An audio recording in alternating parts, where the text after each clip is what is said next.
मूसलाधार बारिश के साथ जोया की आंखें पूरे आबोताब से बह रही थीं। वो अपने होश में न थी। आवारा बारिश का थप्पड़ गाल पर पड़ा तो ख्याल आया वो छत से कपड़े उतारने आई थी। तेज धड़कते दिल के साथ साकिन जिस्म को झंझोड़ कर कपड़ों को रस्सी से उतारने भागी। वो पूरी तरह भीग चुकी थी। कोई देखकर भी अंदाजा नहीं लगा सकता था कि उसे बारिश ने भिगोया है या आंख के आबशार ने। तेज तेज कदमों से सीढ़ियां उतरती हुई कमरे में दाखिल हुई। कमरे में एक तरफ कपड़े फैला दिए और पलंग पर जा लेटी। मुंह तकिए में डाले माजी की औराक पलटने लगी। कब से कॉल कर रहा हूं, कहां हो तुम? मानी, बताया तो था आपको, अम्मी के साथ अस्पताल जाना था, इसलिए कॉल नहीं उठा सकी। अभी वापस आई हूं और आते ही आपको कॉल की। जोया अपनी तफसील यूं बयान कर रही थी जैसे बेगुनाह को बगैर सफाई सुनाए सजा दी जाएगी। ओके बाबा, मैं भूल गया था। अब तुम इतनी तमहीद तो ना बांधो। चलो जल्दी से हंस दो, शाबाश। आप भी ना मानी, मुझे डरा ही देते हैं। एक पल को लगा आप मुझ पर शक कर रहे हैं। जोया ने बिला वजह हंसते हुए हमेशा की तरह मानी की यह ख्वाहिश भी पूरी कर दी। चुप पागल, मैं तुम पर कभी शक नहीं कर सकता। खुद से ज्यादा तुम पर भरोसा है। मानी का ऐसा एतमाद देखकर जोया तो हवाओं में उड़ने लगती थी। कई घंटे बातों का यह सिलसिला चलता रहा और वक्त का पता ही ना चला। कब दोपहर शाम में ढल गई। अच्छा सुनो जान, फिर बात करूंगा, अम्मी की कॉल आ रही है। ये कहकर मानी ने बातों का सिलसिला मुनक़ता कर दिया। लेकिन जोया अभी भी मानी की शोख बातों की गिरफ्त से निकल न सकी थी। निकलती भी कैसे? वो अपनी रूह तक मानी के हवाले कर चुकी थी। मानी और जोया दो जिस्म एक जान थे। एक को दर्द होता, दूसरा अपने आप तड़प उठता। न कभी देखा न कभी मिले, ये रिश्ता अंधी मोहब्बत की पट्टी बांधे चला जा रहा था। वो एक दूजे के लिए खुली किताब थे। एक लफ्ज का भी इजाफा या कमी होती तो दोनों को इसका इल्म होता। मानी इस्लामाबाद के पुरसुकून माहौल में रहने वाला बर्गर फैमिली का खूबसूरत शहजादा था। स्टाइलिश ड्रेसिंग, MBA से फरागत पाकर निजी कंपनी में मार्केटिंग सुपरवाइजिंग के शोबे से वाबस्ता था, जबकि जोया कराची के मुतवस्सत तबके से ताल्लुक रखने वाली मामूली शक्लो सूरत की मालिक थी। हाल ही में MA उर्दू के पेपर्स दिए थे। मानी दोस्ताना, शौक मिजाज, हर एक से बेतकल्लुफाना अंदाज से मिलता था। लड़का हो या लड़की, बच्चा हो या बड़ा, सबसे एक जैसा रवैया बरतता। दूसरी तरफ जोया ख्वाबों को हकीकत मानने वाली लड़की थी। शहरों की दूरी के बायस मिलने में ताखीर होना काबिल कबूल था, लेकिन जोया के स्मार्टफोन की महरूमी ने उन्हें अब तक एक दूसरे की सूरतों से भी ना आशना रखा हुआ था। मानी, एक बात बताएंगे? माइंड तो नहीं करेंगे? अपना सस्ता सा मोबाइल मजबूती से थामे पुरइसरार लहजे में पूछने लगी। हाँ मेरी जान, पूछो, क्या पूछना चाहती हो? आपकी जिंदगी में मेरे अलावा भी कोई और लड़की है क्या? उसने डरते डरते आज हिम्मत पकड़ी और एक सांस में पूछ लिया। क्या कहा? लड़की? नहीं, ज्यादा नहीं, बस 10-15 है। वो भी सिर्फ वक्त गुजारी और मस्ती के लिए, क्योंकि प्यार तो मैं सिर्फ अपनी जान जोया से करता हूं ना। क्या?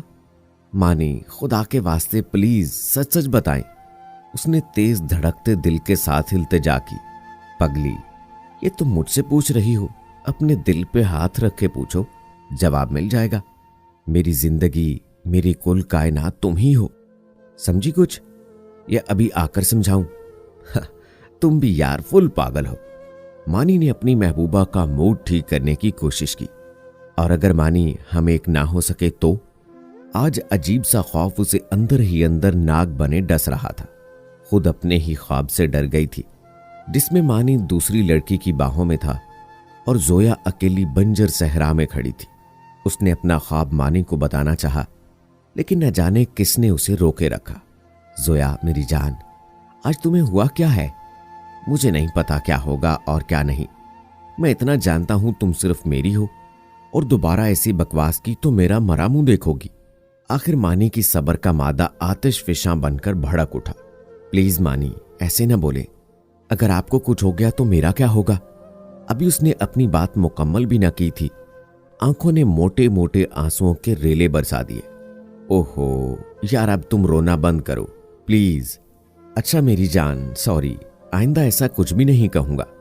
खासी देर तक मानी उसको समझाता रहा और कब वो रोते रोते हंसने लगी उसको पता भी ना चला। अच्छा सुनो, मैं अगले हफ्ते कराची आ रहा हूं।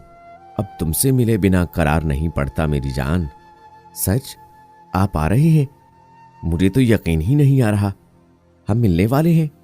कब से तड़प रही हूं आपको देखने के लिए, आपसे मिलने के लिए।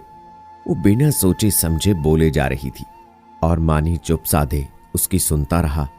आखिर वो दिन भी आन पहुंचा जब साहिल के किनारे दोनों हाथों में हाथ लिए नंगे पांव रेत में अपने मुस्तकबिल के ख्वाब से जा रहे थे। समंदर की शोर मचाती लहरें और इनकी बेसाख्ता हंसी ने शाम की रंगीनी को मजीद सुरमई बना दिया था। जान, मुझ पर भरोसा करती हो ना?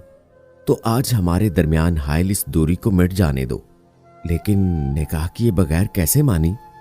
अरे पगली, आजकल सब ऐसे ही करते हैं और हम जल्द निकाह कर लेंगे। समंदर के करीब ही होटल के एक ऐसे कमरे में पहुंचे जहां से समंदर का पानी ठाठे मारता नजर आ रहा था। मानी ने जोर से जोया का हाथ पकड़ के अपने करीब किया ताकि अपनी बाहों की आगोश में ले सके। मानी, मुझे बहुत डर लग रहा है, हम कुछ गलत तो नहीं कर रहे ना? जोया ने रोनी सी सूरत बनाकर मासूम सा सवाल किया। नहीं मेरी जान, डरने की जरूरत नहीं, मैं हूं ना। पलक झपकते ही दोनों हम बिस्तर हुए। आसमान की चादर रात की स्याही ओढ़ चुकी थी। रात ढली और चढ़ते सूरज के साथ ही मानी इस्लामाबाद रवाना हो गया। आपने अम्मी से हमारे रिश्ते की बात की? वो कब आ रही हैं? यार क्या तुम हर वक्त एक ही बात करती हो, कभी तो रोमांटिक हो जाया करो। मानी ने बेजारी से जवाब दिया। मानी, आप क्यों नहीं समझ रहे? मुझे आपका नाम चाहिए। इतना कहकर वो धाड़े मारकर रोने लगी। तंग आ गया हूं अब तुम्हारे इस रोज रोज के रोने से। अच्छा सुनो, बाद में बात करता हूं, अम्मी की कॉल आ रही है। कितनी देर से आपका नंबर मसरूफ जा रहा है? किससे बात कर रहे थे मानी? वो सब छोड़ो, इस वक्त कॉल क्यों की है? मुझे बहुत नींद आ रही है। क्या हुआ है मानी? मुझसे दिल भर गया है आपका। मैं जब कॉल करती हूं आप कोई ना कोई बहाना बनाने लगते हैं। फिर बकवास शुरू कर दी, इसलिए मैं तुमसे बात करना नहीं चाहता। जल्दी बताओ क्यों कॉल की है? मानी, आपने जैसा चाहा मैंने आपका साथ दिया। हम निकाह कब करेंगे? प्लीज मुझे माफ कर दो। लाख कोशिश के बावजूद भी अम्मी ने मना कर दिया। मैं तुम्हारा मुजरिम हूं, लेकिन बहुत मजबूर हूं यार, तुमसे निकाह नहीं कर सकता। मानी ने यह कहकर कॉल रखी भी ना थी कि जोया के कानों से आवाज आ टकराई। आखिर मानी तो कितनी लड़कियों के मजे लूटेगा। तू तो जानता है अपना स्टाइल, जब तक एक दो शिकार ना कर लूं सच्ची सुकून नहीं मिलता। और रही बात जोया की, ये तो पागल है पूरी। जोया के हाथ से मोबाइल जमीन पर जा गिरा। वो बिलबिलाकर रोती रही, लेकिन दूसरी तरफ इसकी आवाज सुनने वाला कोई ना था। वो रोती बिलखती जाए नमाज पर जा बैठी और सजदे में सर झुकाए अपने अल्लाह से माफी मांगने लगी। रोती रोती वहीं सो गई। आंख खुली तो उसका दिल क्या अपनी जान ले ले। इसके दिल में सवालों का अंबार था। आखिर ये मेरे साथ ही क्यों हुआ? क्या मुझे मर जाना चाहिए? क्या मैं वाकई बुरी लड़की हूं? क्या मैं पागल हूं? उसको कुछ समझ नहीं आ रहा था। वो उठ खड़ी हुई और थोड़ा हुलिया दुरुस्त करके घर से निकल पड़ी, क्योंकि अभी इसमें घर वालों का सामना करने की हिम्मत न थी। कई घंटे वो शहर की धूल चाटती रही, फिर थक हार कर घर का रुख किया। अब ये जोया का रोज का मामूल बन गया था। हर नमाज में अल्लाह से अपनी कोताहियों की माफी मांगना, फिर रात भर तकिए में छुपाए रोते रहना और सुबह होते ही घर में जॉब ढूंढने का बहाना बनाकर निकल पड़ना। ऐसे ही कई दिन से हफ्ते गुजरे और हफ्तों से महीने। उसकी सोचों में बस इस हद तक तब्दीली आई थी कि ये किसी के लिए अपनी जान नहीं लेगी। 2 साल पहले बीते माजी के जख्मों को इस बारिश ने फिर से हरे कर दिया। सोचों के भंवर से बाहर तो आ गई, लेकिन शायद इसकी रूह वहीं कहीं भटक रही थी। वो दिल बर्दाश्ता थी, लेकिन बुज़दिल नहीं थी। उसे अब अपनी जिंदगी से प्यार नहीं था, लेकिन जीना भी नहीं छोड़ सकती थी, क्योंकि वो इस बात को मानती थी कि अल्लाह ने हर इंसान को किसी न किसी मकसद के लिए पैदा किया है और वो बस इसी तलाश में थी कि आखिर इसकी जिंदगी का मकसद क्या है। वो महज इसलिए दुनिया में नहीं आई कि कोई इसकी रूह को कुचल कर चला जाएगा और वो खुद को फनाह कर बैठेगी। कभी नहीं, वो कभी ऐसी नहीं थी। तो अब कैसे बन जाती? ऐसी कि दुनिया इसके मरने पर थू थू करे। वो ज़ाहिरी तौर पर डरपोक थी, लेकिन इसके अंदर एक मजबूत लड़की थी, क्योंकि जो इसके साथ हुआ वो बर्दाश्त करना किसी मामूली लड़की का काम नहीं हो सकता। यही वजह थी कि आज वो एक कॉलेज में उर्दू की लेक्चरर थी। शायद उसने अपने एहसासात पर काबू पाने के लिए खुद को मसरूफ कर लिया था। ये शायद माजी की तलख हकीकत को भूल जाना चाहती थी, लेकिन ये सच था कि वो चाहते हुए भी इस हकीकत से मुंह नहीं मोड़ सकती थी। आज गर्मी की शिद्दत बहुत थी। कॉलेज से वापसी में पैदल चलते चलते वो एक हाथ से अपना पसीना साफ करती तो दूसरे हाथ से पानी बोतल मुंह से लगाए प्यास बुझा रही थी, लेकिन गर्मी की तपिश में पानी पीना भी बेमानी लग रहा था। अल्लाह अल्लाह करके बस स्टॉप तक पहुंची तो लम्हा भर को सुकून मिला। वो मुंह ही मुंह में बोली, अल्लाह तेरा शुक्र, स्टॉप तो आया। अब ये मुसीबत बस कब आएगी? अभी वो इन्हीं सोचों में थी कि उसकी नजर एक फकीरनी पर पड़ी जो एक हाथ से महरूम थी और इससे थोड़े ही फासले पर खड़ी भीख मांग रही थी। गालबन राह चलते किसी लड़के पर भड़क भी रही थी। उल्लू का पट्ठा, ओ कुत्ते के बच्चे, मर जाकर कहीं कीड़े पड़े तेरी कब्र में। उसकी आवाज में अचानक तेजी आ गई तो जोया से रहा नहीं गया। वो आगे बढ़ गई और फकीरनी से लड़के पर भड़कने की वजह जानना चाही, जो अभी अभी वहीं खड़ा हंस रहा था। क्या हुआ, आप इस तरह गालियां क्यों दे रही हैं? कोई मसला है? जोया के लहजे में अपनाइयत देखकर वो औरत बोली, बीबी जी, ये कमीना इंसान मुझे भीख देने के बहाने पास आकर मेरे जिस्म को छू रहा था। हम भीख मांगते हैं, लेकिन कभी अपनी इज्जत खराब नहीं करी। अभी इसकी बात जारी थी कि लड़का बोल पड़ा, चल झूठी, मुझे अपने साथ लेकर जाना चाहती थी। गलत काम के लिए मैंने मना किया तो मुझ पर उल्टा इल्जाम लगाती है। ये सुनते ही फकीरनी आगे बढ़ी और जमीन से पत्थर उठाकर इस लड़के के सर पर दे मारा। कमीने, कुत्ते, मैं तुझे ले जाना चाहती थी। लड़के के सर से खून निकल आया और वो वहां से फरार हो गया। देखा बीबी जी, अब कैसे भागा।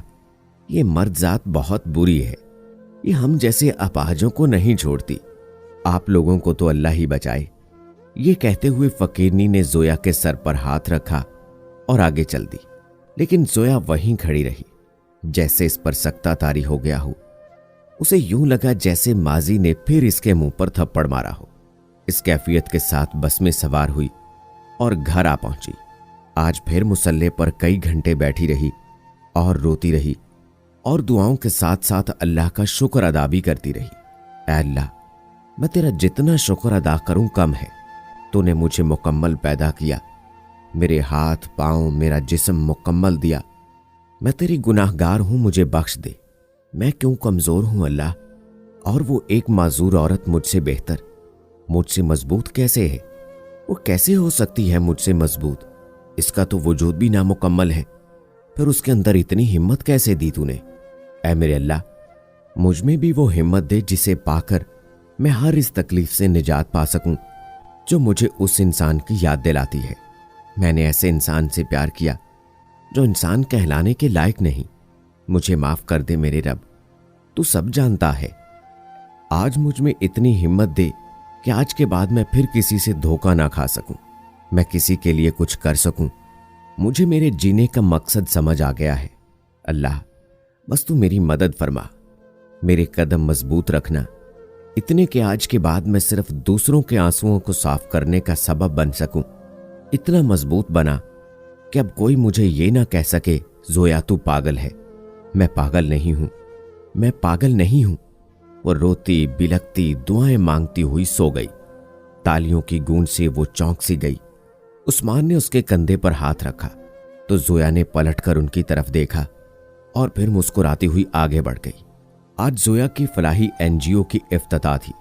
जोया ने अपने इदारे का नाम मैं पागल नहीं हूं रखा था, जो खवातीन के तमाम मसाइल को हल करने के लिए बनाया गया था। वो बहुत पुरसकून थी। उसे कोई गर्ज नहीं थी कि इसको बर्बाद करके जाने वाला शख्स कहाँ है, उसको इसके किए की सजा मिली या नहीं, क्योंकि इन चंद सालों में इसने खुद को पाकर सब कुछ पा लिया था। उस्मान जैसा प्यार करने वाला शौहर जो उसकी हकीकत से वाकिफ था, लेकिन मानी की तरह कम ज़रफ नहीं था। एक मासूम सी बेटी, कुछ सच्चे साथी और वो फकीरनी जो जोया की जिंदगी में यू टर्न बनकर आई थी। जोया ने साबित कर दिखाया था कि अगर औरत खुद को मजबूत बना ले तो कितनी भी बड़ी मुश्किल आ जाए वो तन्हा सबसे मुकाबला कर सकती है।